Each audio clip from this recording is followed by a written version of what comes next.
Ito na ang ikalawang yugto ng ating recap sa K-drama series na S-Line. Kung di mo pa napapanood ang unang bahagi, i-click lamang ang link na nakapin sa comment section. Dahil sa kanyang mapanlinlang na kilos, kinumprante ni Hyun-hap si CNA at inamin na kaya niyang makita ang mga S-Line. Labis ang pagkabigla ni CNA na may isa pang tao na may ganoong kakayahan. Sa una, hindi siya naniwala, pero napatunayan ni Hyun-hap na totoo ang sinasabi niya. Alam niya ang mga lihim, tulad ng relasyon ni Hayong at Mr. Sung-jin, pati na rin ang ibang tagong-ugnayan ng isa pang teacher. Nakita rin niya ang nag-iisang S-line sa ulo ni CNA. Sapat na ang mga ebidensyang ito para mapatunayan ang kanyang kakayahan. Akala ni Hyun-hap na nakakakita si CNA ng mga linya dahil sa suot nitong espesyal na salamin. Kaya't nang umamin si CNA, lalo lang nakumpirma ang hinala niya. Matagal nang bitbit ni Hyun-hap ang sumpa ng S-line, kaya agad niyang binalaan ng kaibigan tungkol sa panganib ng kapangyarihang yun. Pero si CNA, na ngayoy labis nang naaakit sa bagong abilidad, ay buong tapang na nagsabing ito mismo ang gusto niya. Kinahapunan, tinanong ni CNA si Hyun-hap kung paano mawawala ang mga S-line. Mula sa sariling karanasan, ipinaliwanag ni Hyun-hap na nawawala lang ang isang S-line kapag namatay ang taong may taglay nito. Kasabay noon, nawawala rin ang koneksyon sa taong nakakabit sa linyang yun. Habang nangyayari ito, mag-isa lang si Mr. Sung-jin sa loob ng kanyang sasakyan. May malamig na ngiti sa kanyang mukha habang tinitingnan ang litrato nila ni Hayang sa cellphone. Sa oras ding yun, abala si CNA sa sandaling kapiling ng isang kaklase, nang bigla siyang makatanggap ng mensahe mula kay Mr. Sung-jin. Sabi nito, nakuha na raw niya ang pera at iniimbitahan si CNA na makipagkita sa rooftop ng paaralan. Pagkatapos nito, nagtungo si CNA at ang lalaki sa isang photo booth. Hindi niya namalayang may isang nakatakipang ulo na palihim na sumusunod sa kanila. Ito pala ay si Hayang. Pinanood niya si CNA habang nahulog ang bag nito. Nang makakita ng pagkakataon, pumasok si Hayang at mabilis na kinuha ang bag. Doon nalaman na narinig ni Hayang ang pag-uusap ni na CNA at Hyun-hap sa banyo ng paaralan. Nalaman niyang may kakayahan si CNA na makita ang S-line gamit ang espesyal na salamin. Dahil dito, lakas loob niyang kinuha ang salamin mula sa kamay ni CNA nang hindi ito nakatingin. Pero sandali lang ang tagumpay ni Hayang. Habang naglalakad sa lungsod at nakikita ang napakaraming S-line sa mga ulo ng tao, bigla siyang sinunggaban ng kung sino mula sa kanyang likuran. Samantala, nang makaalis sa photo booth, sakalang napansin ni CNA na nawawala ang kanyang salamin. Agad niyang inisip na si Hyun-hap ang kumuha nito. Pero hindi si Hyun-hap ang may sala. Pagkatapos, inamin ni CNA kay Hyun-hap na pupunta siya sa paaralan ng gabing yun. Sa narinig na ito, nakaramdam si Hyun-hap ng kaba at kinutuban ng masama. Kaya't hindi na siya nag-aksaya ng oras. Agad siyang nagtungo para sundan si CNA, umaasang hindi ito mapapahamak. Samantala, narating na ni CNA ang rooftop at hinarap si Mr. Sung-jin, na matagal nang naghihintay sa kanya roon. Halatang desperado si Mr. Sung-jin. Nagmakaawa siya kay CNA na itigil na ang isyu at nangakong gagawin ng kahit ano, kapalit ng pagbura sa litratong maglalantad sa kanya. Pero si CNA, na nuwi punong-puno ng galit, ay mariing tumanggi. Sawang-sawa na siya sa mga gurong bulag sa katotohanan. Palaging nagbubulag-bulagan sa mga ginagawa ni Hayang at ng barkada nito, na paulit-ulit siyang inaapi. Lahat ay takot dahil ang kasintahan ni Hayang ay anak ng isang makapangyarihang tao na may malaking impluwensya sa eskwelahan. Hindi nagtagal, nakatanggap si Mr. Sung-jin ng isang mensahe mula sa kanyang asawa. Tulad ng kinatatakutan niya, nakuha na rin ito ang litrato. Doon siya tuluyang nabali. Galit na galit siyang humarap kay CNA at pinagbintangan nito na siyang nagpadala ng larawan. Sa sobrang galit, itinulak niya si CNA papalapit sa gilid ng rooftop. Sa mga sandaling yon, kara-rating lang ni Hyun-hap sa paaralan at naghahanap kay CNA. Sa kanyang paglingon, nasaksihan niya mismo ang nakakatakot na tagpong nahulog si CNA mula sa rooftop. Pero isang nakakagulat na bagay ang agad napansin, nandoon pa rin ang S-line sa ulo ni CNA. Ibig sabihin, buhay pa siya. Agad siyang isinugod sa ospital para sa agarang gamutan. Habang sumasailalim sa kritikal na operasyon si CNA, dumating si Ji-wook at tinanong si Hyun-hap kung ano ang nangyari. Malungkot na ipinaliwanag ni Hyun-hap na nadatna na lang niya si CNA na nahuhulog mula sa rooftop. Sinabi rin niyang binanggit sa kanya ni CNA na pupunta ito sa paaralan ng gabing yun, kaya siya sumunod. Isang bagay ang tiyak kay Hyun-hap, hindi ito pagpapatiwakal. Nang kumalat ang balita sa loob ng paaralan, nagdulot ito ng kaguluhan. Lalo na sa mga teacher at kawani ng eskwelahan, dahil alam nilang masisira ng tuluyan ang magandang reputasyon ng kanilang institusyon.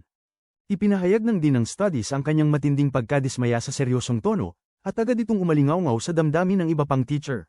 Ang simpleng pagpupulong ay nauwi sa mainit na pagtatalo. Sa gitna ng kaguluhan, isang staff member na may suot na salamin ang aksidenteng nabitawan ang gamit. Agad namang tumulong ang mabait na teacher sa musika para pulutin ito. Habang patuloy na niyanig ng insidente ang buong paaralan, humarap naman sa personal na problema ang teacher sa Ingles na si Mr. Kim. Kanselado na ang nalalapit sana niyang kasal dahil sa isang hindi pinangalanang dahilan. Dahil dito, nagpasya siyang gumawa ng malaking pagbabago sa kanyang buhay. Lilipat siya sa Canada upang magsimulang muli. Bago umalis, nanuluyan muna siya sa bahay ng kanyang kapatid na babae. Sa kanilang pag-uusap, tinanong niya ito tungkol sa asawa nitong si Byung-chul. Pero sagot lang ng kapatid niya, abala ito sa trabaho at malabong magkita sila sa ngayon. Samantala, tuluyang nabigla at nawasak ang loob ni Hyun-hap sa nangyari kay CNA. Hindi lang dahil kaibigan niya ito, kundi dahil siya mismo ang nakasaksi sa pagbagsak mula sa rooftop. Matibay ang paniniwala niyang hindi ito aksidente o pagsubok na magpakamatay. Kaya't umakyat siya sa rooftop upang hanapin ang mga posibleng ebidensya. Sa kanyang paghahanap, nakasalubong ni Hyun-hap si Kyung-jin, isang estudyante mula sa ibang klase. Buo ang paniniwala ni Kyung-jin na hindi aksidente o pagpapatiwakal ang nangyari kay CNA. Malakas ang hinala niyang may kinalaman si Hayang, lalo na't simula nang mangyari ang insidente, hindi na ito muling pumasok sa paaralan. Habang naglalakad sila sa pasilyo ng paaralan, nadaanan nila si Jun-sien, isang estudyante mula sa klase ni Hyun-hap, na may suot na salamin. Dahil determinado pa rin si Hyun-hap na mahanap ang salamin ni CNA, agad niyang hinihinto si Jun-sien, kinuha ang salamin nito at agad isinuot, umaasang yun nga ang hinahanap niya. Samantala, sa loob ng opisina ng mga teacher, abala si Mr. Kim sa pagliligpit ng kanyang mesa nang may matagpuan siyang isang pares ng salamin, kapareho ng gamit ni CNA. Tinawag niya si Kyung-jin na nakaupo sa likuran niya, at tinanong kung sa kanya ba yun. Tinitigan ni Kyung-jin ang salamin at sinabing hindi yun sa kanya. Sa halip, sinabi niyang baka kay Mr. Kim yun at bagay naman ito sa kanya. Dahil sa papuri, natuwa si Mr. Kim at isinuot ang salamin. Pagkapwesto ng salamin sa kanyang mukha, bigla siyang napahinto. Namutla siya sa labis na gulat. Bigla niyang nakita ang hindi kapanipaniwala, mga pulang S-line na lumalabas mula sa ulo ng mga tao. Ilang saglit pa, dumating si Ji-wook, at nakita ni Mr. Kim na balot ito ng daan-daang pulang linya. Hindi kinaya ng kanyang isipan ang nakita, kaya't mabilis niyang hinubad ang salamin. Nagtungo si Ji-wook sa paaralan upang alamin ang totoo sa likod ng pagkahulog ng kanyang pamangkin. Nagpahayag ng pakikiramay si Kyung-jin, at inakalang ito'y tangkang pagpapakamatay. Sinisirin niya ang sarili sa kakulangan sa pagbantay sa mga estudyante. Pero agad siyang pinigilan ni Ji-wook at ipinaalala na wala pang kumpirmasyon kung ito nga ay suicide. Nagtanong si Ji-wook tungkol sa estudyanteng nambubuli kay CNA. Ibinunyag ni Kyung-jin na hindi na pumapasok si Hayang mula nang mangyari ang insidente. Nang marinig ito, nagtanong pa si Ji-wook tungkol sa isa pang lalaki, isang estudyanteng nakita niya sa litrato sa bag ni CNA. Agad namang inayos ni Kyung-jin ang isang pagkikita. Hinarap ni Ji-wook ang estudyante at diretsahang tinanong tungkol sa ugnayan nito kay CNA. Inamin ng lalaki na wala siyang seryosong relasyon kay CNA. Alam niyang gusto siya ng dalaga at nagpatangay lang siya sa atensyon. Natuwa raw siya sa biglaang pagbabagong anyo ni CNA, mula sa palaging inaapi, naging sentro ng atensyon. Ikinwento rin niya na sa huli nilang pagkikita, napansin niyang balisa si CNA at tila may nawawala rito, pero hindi niya alam kung ano yun. Pagbalik sa opisina, agad na pinasilap ni Ji-wook ang CCTV footage sa malapit sa photo booth. Doon niya malinaw na nakita si Hayang na kinukuha ang bag ni CNA. Pinanood din niya ang isa pang recording kung saan kitang-kita si Hayang na suot na ang parehong salamin na matagal nang ginagamit ni CNA. Sinundan niya ang galaw ni Hayang hanggang sa tuluyang mawala ito sa isang madilim na eskinita. Doon nagtapos ang bakas. Samantala, si Mr. Kim ay kasalukuyang kumakain ng hapunan kasama ang kanyang kapatid na babae at ang asawa nitong si Byung-chul. Ngayong naiintindihan na niya ang kahulugan ng mga S-line, nakita niyang may pulang mga linya na konektado kay Byung-chul patungo sa iba pang tao. Dito niya napagtantong niloloko nito ang kanyang kapatid. Matapos ang ilang segundong katahimikan sa hapagkainan, bigla na lang binanggit ni Byung-chul ang tungkol sa kanseladong kasal ni Mr. Kim. Kahit pinipigilan siya ng kanyang asawa, nagpumilit pa rin si Byung-chul na pag-usapan ito. Pilit na pinanatili ni Mr. Kim ang kanyang paggalang, kahit sensitibo ang usapan. Sa huli, inamin niyang natuklasan niya ang pagtataksil ng kanyang kasintahan bago pa man sila ikasal. Lubos itong ikinagulat ng dalawa, lalo na ng kapatid niyang babae.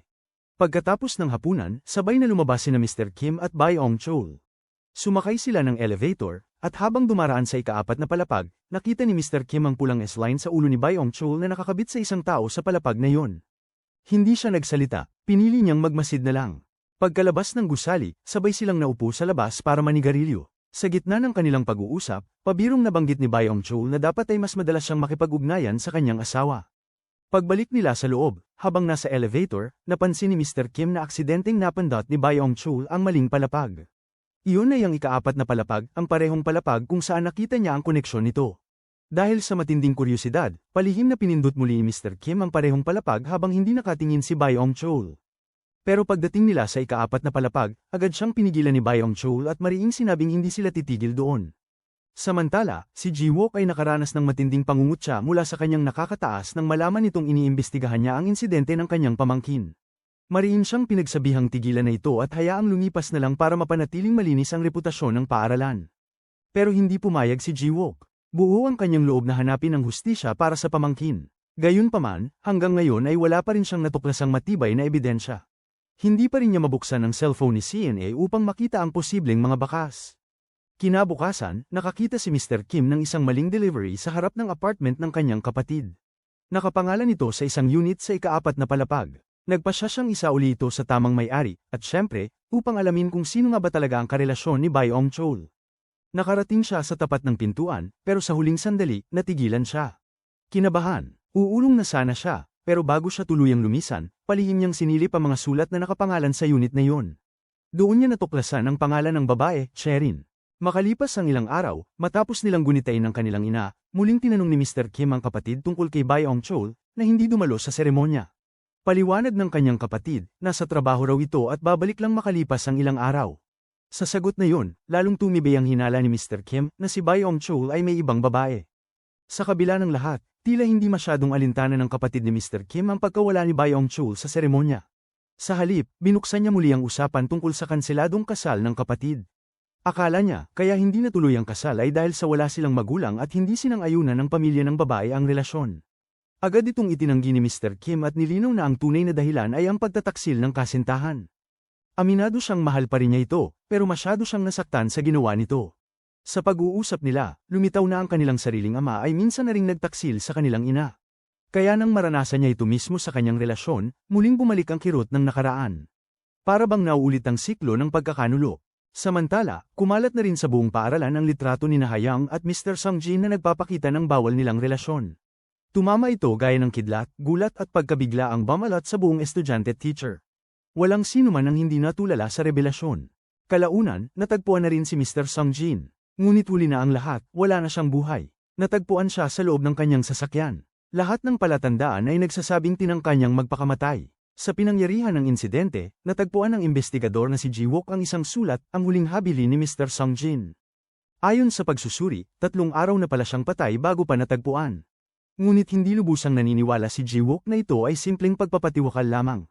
Para sa kanya, hindi ka panipaniwala na isang bangkay ay mananatiling hindi napapansin sa isang bukas na lugar ng ganoon katagal.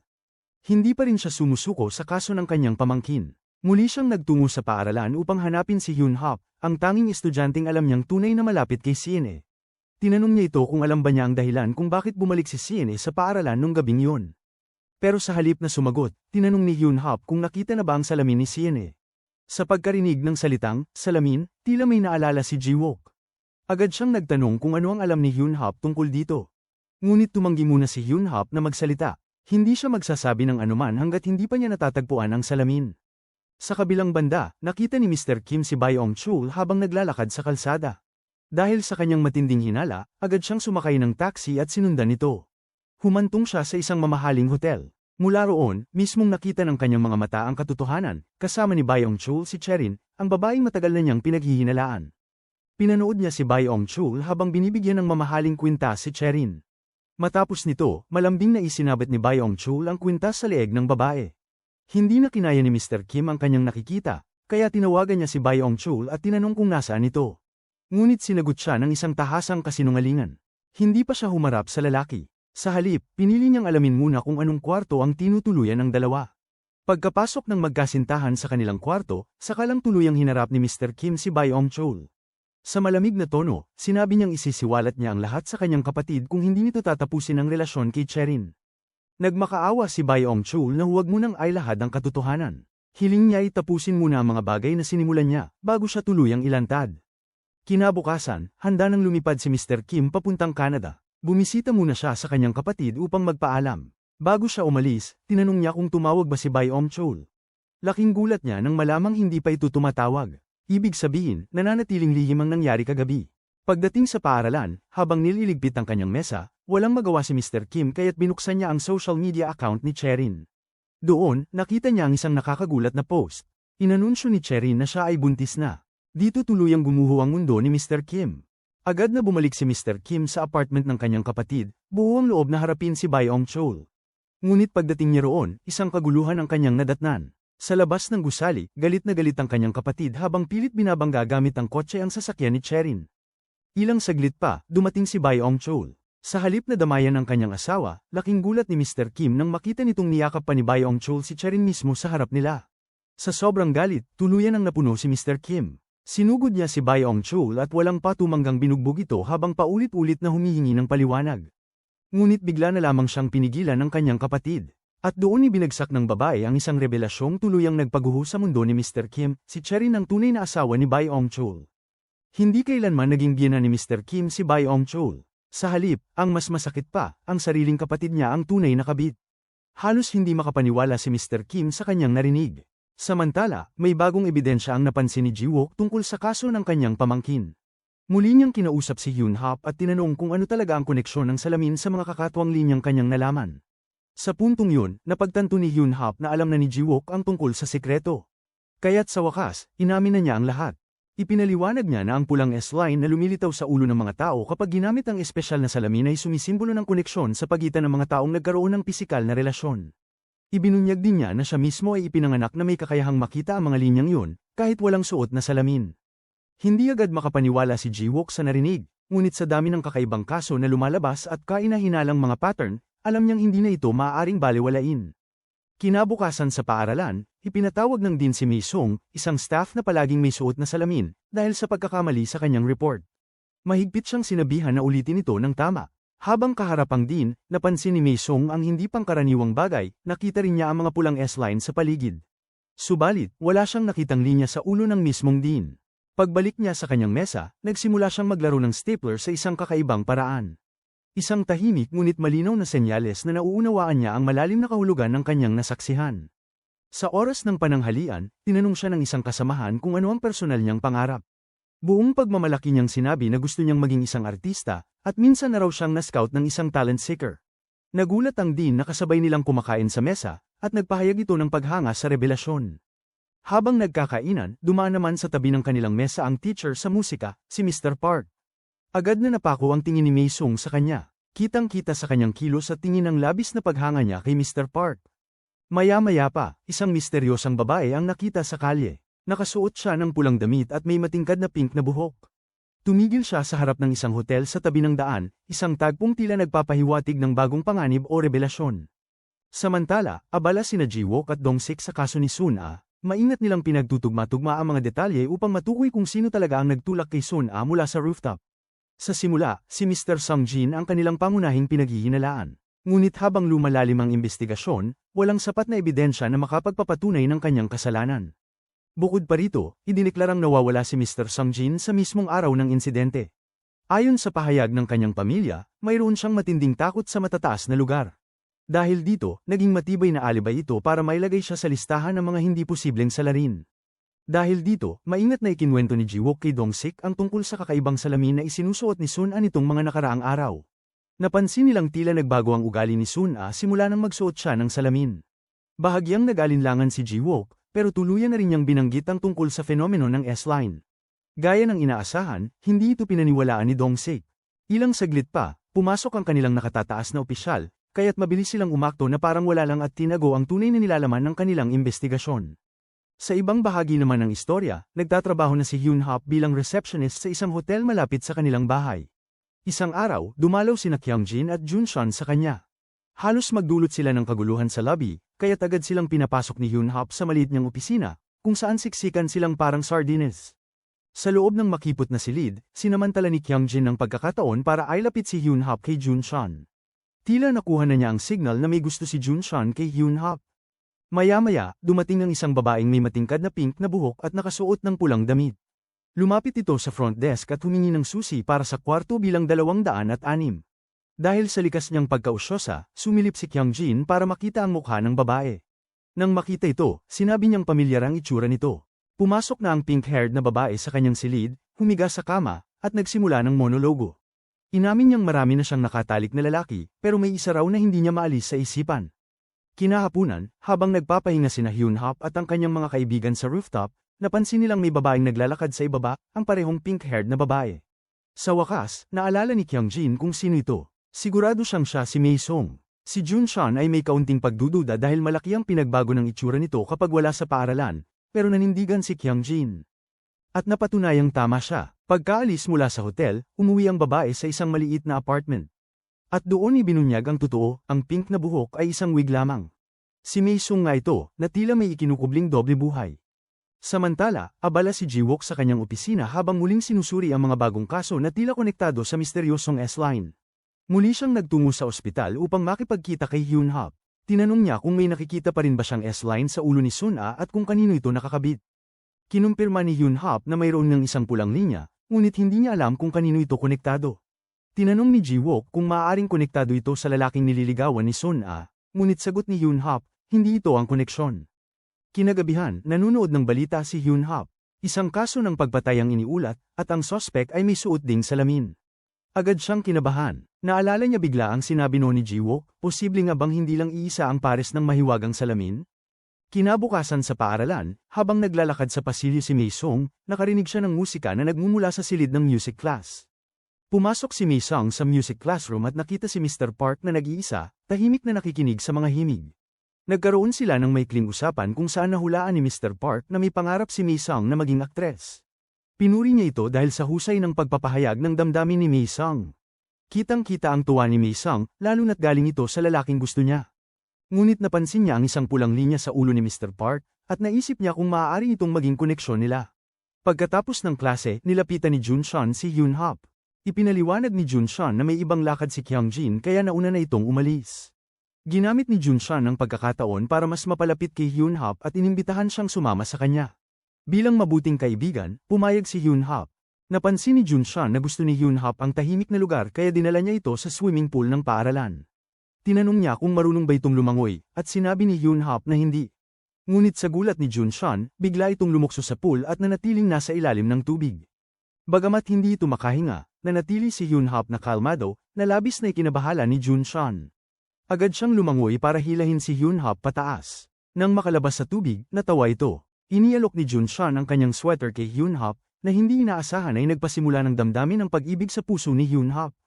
Pagkatuyo nila at matapos kumain ng instant noodles, inamin ni Hyunhap kay Junshan na gusto niya ang pakiramdam sa ilalim ng tubig dahil doon siya nakakaramdam ng ganap na kapanatagan. Dito niya ibinahagi ang isang malaking lihim, nakikita niya ang mga pulang linya sa ulo ng mga tao. Bagamat kakaiba, pinili ni Junshan na paniwalaan siya. Ang maikling sandaling yun ay naglapit ng husto sa kanilang dalawa. Samantala, nakabalik na sa opisina si Jiwook nang batiin siya ng isang babae. Tila may biro si Dong-sik, na kilala bilang player, at tinanong kung may nililigawan si Jiwook. Inamin ni Jiwook na may isang tao siyang iniisip. Pumasok sa isip niya ang mukha ni Kyungjin, ngunit pinili niyang itago ito mula kay Dong-sik. Kinabukasan, bumalik si Mei Song sa hotel kung saan nagtatrabaho si Hyunhap. Muli, parang routine na, humingi siya ng susi para sa kwarto bilang 206. Nang nagseserbisyo si Hyunhap sa kwarto, naaga niya ang pagdinig sa paulit-ulit na monologo ni Mei Song, ngunit ngayon iba-iba ang tono at ekspresyon, tila nagpa-practice. Ngunit may bagong detalye si Mei Song, ang pangarap niyang maging aktres, ang pagkakatuklas niya sa hotel na yun, ang bagong kakayahan niyang makita ang mga S-line matapos matagpuan ng isang pares ng salamin, at ang nakakagulat, pagiging saksi sa mga pinagkakaabalahan ng isang bisita sa katabing kwarto sa pamamagitan ng butas sa dingding. Maya-maya, narinig ni Mei Song ang kakaibang tunog ng pag-unlock ng pinto sa katabing kwarto. Dahil sa kuryosidad, sumilip siya sa butas sa dingding. Lubos na nabigla si Mei Song nang makita niyang si Mr. Park pala ang tao sa katabing kwarto. Hindi nagtagal, pumasok ang isang babae, at mula sa S-line na nag-uugnay sa kanilang mga ulo, lumabas na siya ang kasintahan ni Mr. Park. Nagsimula silang magpakasawa sa kanilang relasyon, habang si Mei Song, halatang nagsuselos, ay tahimik na nakikinig, batid na ang lalaking kanyang kinahuhumalingan ay may ibang babae. Pagkatapos ng kanilang pagtatagpo, agad umalis ang babae, ngunit nangakong babalik kinabukasan. Kinabukasan, muling bumalik ang babae at sa pagdating niya, nilapitan siya ni Mei Song mula sa likuran, hinayla sa kanyang kwarto, nilagay sa tali at ginawang pipi. Kinuha ni Mei Song ang mga damit ng babae at ipinanggap ang sarili bilang siya. Pagkatapos ay pumunta siya sa kwarto kung saan naghihintay si Mr. Park. Lubos na nagulat si Mr. Park nang makita si Mei Song na pumapasok sa kanyang kwarto, lalo na nang magpakita ito ng kakaibang pagkabaliw at ulitin ang nakatutuwang monologo na kanyang ginagawa. Matapat kay kanyang kasintahan, tinanggihan siya ni Mr. Park at tinawag siyang baliw, saka papalabas na ng pinto. Ngunit biglang hinagis ni Mi-sung ang stapler na hawak niya, tumama kay Mr. Park at napigil ito. Nang maramdaman nito ang pagkahina, nahulog siya sa sahig, paralisado. Hinayla ni Mi-sung si Mr. Park sa kama at hinimad ng marahas habang ito ay walang malay. Sa kalunos-lunos, lumabas ang dugo mula sa ulo ng lalaki at bamasa ang unan. Sa halip na tumulong, nagpakita si Mi-sung ng maniakong galaw, paulit-ulit na ginagalaw ang katawan ni Mr. Park. Sandaling bumalik sa malay si Mr. Park ngunit hindi siya makagalaw at hindi nakalaban. Bigla na lamang nawala ang ilaw sa kanyang mga mata, nawala ang pulang linya sa ulo niya, at lumisan ang kanyang kaluluwa mula sa katawan. Nang makita ang pagkamatay ng lalaking kanyang minahal, lubos na naduraj ang puso ni Mi-sung. Umatras siya papunta sa bathtub at gamit ang stapler na ginamit niya sa pag-atake, paulit-ulit na tinataga ang sarili habang inuulit ang kanyang nakakabahalang monologo. Samantala, nagserbisyo si Hyun-hap sa hotel nang mapansin niyang lumabas ang babaeng kasama ni Mr. Park mula sa kwarto ni Mi-sung, nakatali ang mga kamay at paa at may panggapos sa bibig. Maingat na tiningnan ni Hyun-hap ang kwarto 205 at doon niya natagpuan ang patay na katawan ni Mr. Park sa kama. Dumating si Ji-wook sa lugar ng krimen para magsiyasat. Natagpuan nila ang patay na katawan ni Mi-sung sa bathtub, nababad sa sariling dugo at puno ng mga staple. Tinanong niya kung may nakita bang pares ng salamin, ngunit sinabi ni Dong-sek na wala silang makita. Pinuntahan ni Ji-wook si Hyun-hap upang kunin ang kanyang testimonya. Ipinaliwanag ni Hyun-hap na may isang S-line si Mi-sung, ngunit hindi ito konektado kay Mr. Park. Ibinunyag niya na kakaiba ang itsura at kilos ni Mi-sung sa paaralan kumpara sa hotel. Sa paaralan, palagi siyang may suot na salamin, ngunit sa hotel, hindi niya ito isinusuot hanggang sa siya ay matagpuan na patay. Nagbabala si Hyun-hap na delikado ang mga salamin na yun, dahil pinaparamdam nito sa nagsusuot na espesyal at makapangyarihan siya.